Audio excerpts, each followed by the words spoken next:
quand tu as été consultant, tu as de la vraie compétence. Si tu veux passer au next step, tu dois être l'expert connu pour quelque chose. Ça introduit un certain niveau de paradigme shift. C'est vraiment quelque chose qui vient marquer une vraie rupture, un vrai changement de point de vue par rapport à ce qui se fait de façon classique.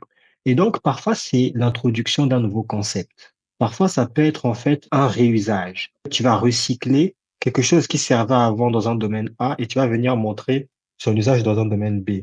Tu es arrivé dans un monde qui faisait les choses d'une façon A. Peut-être que ton expérience et autres t'ont convaincu que dans certaines choses de cette méthode A, peut-être qu'il y en avait deux qui étaient bien, ok? Peut-être que celui-là était cool et celui-là était cool. Peut-être que celui-là était pas cool. Et donc, toi, tu vas dire, j'ai regardé ce qui se faisait et je me suis rendu compte que ça, on peut le garder, ça, on peut le garder, mais que ça, il faut faire quelque chose de différent. Et Ouais, c'est parce qu'on fait cette chose de différent, ça change tout. Et ça permet d'aller encore plus loin, d'être plus efficace, ainsi de suite. Ça peut être une version.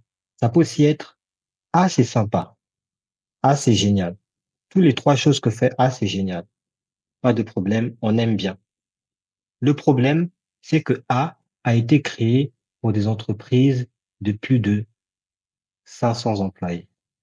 Qu'en réalité, c'est pas adapté aux petites PME de moins d'1 million d'euros, peut-être, ou de moins de 5 millions d'euros, ou de moins de 15 millions d'euros. Je me doute que certains de ces trucs-là ont été inventés à des moments là où c'était pas adapté à des entreprises de plus petite taille. Aujourd'hui, le paradigme shift que tu dis, c'est que ce qui est vrai pour une grosse entreprise, en fait, c'est totalement l'inverse qu'il faut faire pour les petites entreprises.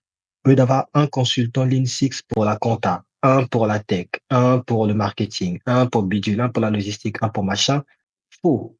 Il faut avoir un seul consultant qui a une vision 360 degrés.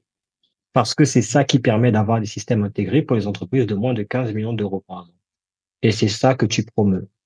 C'est ça que tu vends, c'est ça que tu labelles, c'est ça que tu appelles d'une façon différente.